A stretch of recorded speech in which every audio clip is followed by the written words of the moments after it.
Tout d'abord, je me présente. Donc, je suis Zita Cabaes Obra, donc originaire des Philippines. Je suis migrante en tant que travailleur domestique en France. Avant de tout ça, donc j'étais victime de l'esclavage moderne. Donc, c'est la traite des êtres humains. Donc, c'est la CFDT qui m'avait soutenue jusqu'au tribunal et que jusque le jour où j'ai gagné mon procès. Donc j'étais alors devenue militante, donc je dirige actuellement un syndicat professionnel qui s'occupe des travailleurs domestiques dans la région parisienne en France.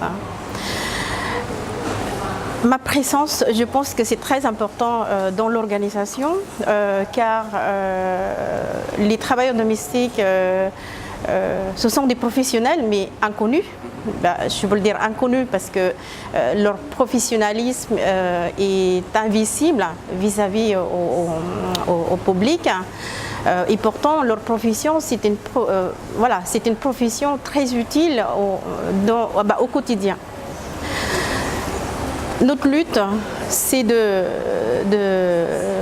lutter les inégalités, les injustices que le travailleur peut subir. Comme d'ailleurs je l'ai vécu à l'époque. J'ai eu la chance d'être soutenue par l'organisation en tant que telle et d'avoir découvert justement une organisation qui peut accompagner ces travailleurs-là. Et en France, on a environ 1,4 million de salariés de toute la France, donc dans la région lesquelles je dirige le syndicat, couvre environ 38 à 40% de ce chiffre. Donc c'est quand même énorme. La plupart de ces travailleurs, ce sont des travailleurs migrants et des femmes, sans oublier. Et il y aurait aussi la plupart aussi, ce sont ou plutôt sans parler les travailleurs non déclarés, je veux le dire. Si je dis non déclarés, c'est vraiment les travailleurs migrants sans titre, sans être déclarés bien évidemment. On peut le dire sans être régularisé leur situation.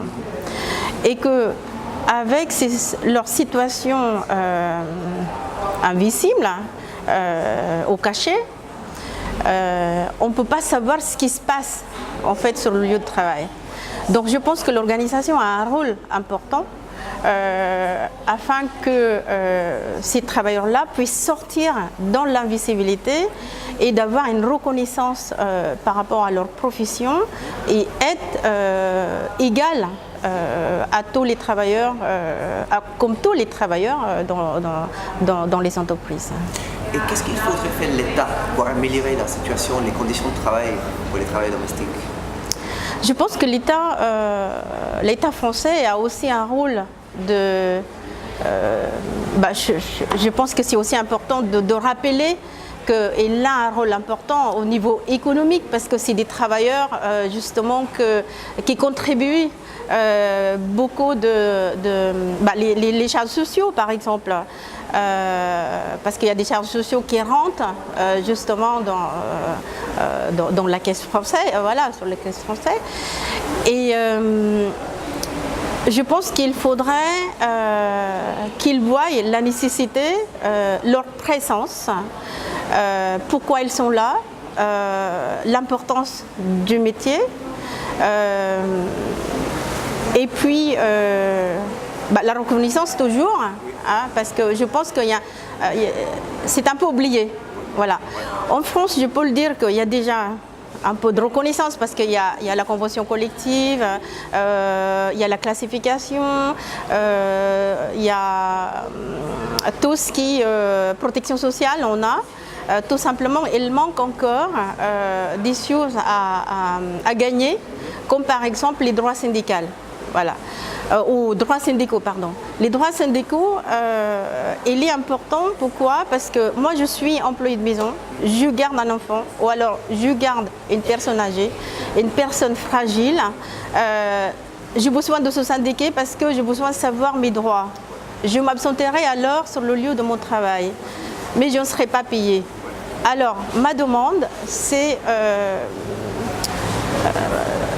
que ces salariés-là puissent avoir des droits syndicaux pour qu'ils puissent aussi exercer leur travail en tant que syndicaliste dans le monde du travail. Voilà. Et donc, j'imagine que c'est très important pour vous d'être ici pendant cette journée internationale. Vous pouvez un peu nous parler de l'importance de cette journée du point de vue des syndicats? C'est très important. Pourquoi je suis là aujourd'hui? Ça me fait plaisir et je remercie beaucoup l'organisateur qui m'a invité ce jour. Et ça m'est beaucoup d'honneur, on peut le dire, parce que ça me permet de dire ou de partager déjà ce qu'on a en France et partager aussi à tous les travailleurs domestiques dans le monde entier qu'on a besoin de les soutenir. C'est quand même environ 55 millions de travailleurs dans le monde entier non reconnus. Donc c'est très important pour moi d'être là. C'était parce que j'ai besoin de leur dire qu'ils ne seront pas seuls. Nous sommes là en fait pour les soutenir parce qu'une voix pour tous, je pense que c'est très important d'être réunis, d'avoir une voix mais solide afin qu'on puisse avoir le droit pour tous. Merci beaucoup. Donc pourquoi, selon vous, ayant dit cela, cette lutte est importante aussi pour d'autres luttes de justice sociale? C'est très important parce que, comme je disais tout à l'heure, quand on pourrait avoir la reconnaissance de ces travailleurs, que je disais c'est important, c'est un métier de confiance, j'ai dit à chaque fois, c'est un métier de confiance, c'était parce qu'on confiait justement la situation des personnes fragiles, nos appartements, etc. Parce que je peux le dire que ces salariés ont un rôle très important dans la société, et pas que dans la société française, mais dans la société laquelle on trouve ces travailleurs-là. Donc, on a besoin d'avoir un projet concret, élaboré ensemble, être solide, comme je disais tout à l'heure, et de faire appel dans les gouvernements, en fait au sein du gouvernement concerné, surtout la France où je suis, car à ce jour ils n'ont toujours pas ratifié la convention internationale d'ailleurs de l'OIT. D'ailleurs il y a quand même une importance totale. Je pense qu'on a besoin de faire avancer, voilà, et de ne pas rester jusque-là. Et vous avez votre mouvement a fait des liens aussi avec d'autres mouvements sociaux et d'autres mouvements de travailleurs, ou pas encore? Vous voulez dire en France? En France ou bien globalement? Alors, je participe activement dans les mouvements, mais je ne sais pas, vous voulez dire quoi par rapport au mouvement La lutte pour la justice au travail pour vous, est-ce que vous avez fait aussi des liens tactiques, stratégiques avec les autres mouvements pour la justice au travail, genre les autres syndicats? Comment est le rapport entre votre syndicat et les autres syndicats? Effectivement, en France, on a ce qu'on appelle le dialogue social. Donc, le dialogue social en France existe. Et c'est pourquoi on est arrivé justement à négocier la convention collective, la prévoyance mutuelle pour la santé au travail, la classification pour que la personne justement qui travaille, on peut le dire quel niveau il est et quel salaire peut être adapté par rapport à son niveau. Oui, on travaille intersyndicalement. Ça, c'est super. C'est un syndicat général, hein. C'est le CFDT, c'est un syndicat général. Ok, donc c'est pas un syndicat Pas spécifique. que des travailleurs. Ok, j'avais pas compris ça, c'est super. Et est-ce que vous avez d'autres choses que vous voudrez ajouter ou que je devrais demander à vous? Alors, je précise que en fait, la CFDT, c'est le premier syndicat en France, dans le secteur privé, dont mon syndicat, donc syndicat des assistants maternels et salariés de services à la personne, est affilié.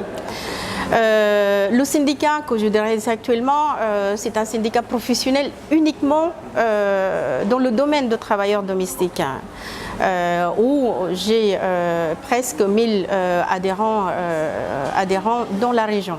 Mais il y a beaucoup de travail encore à faire.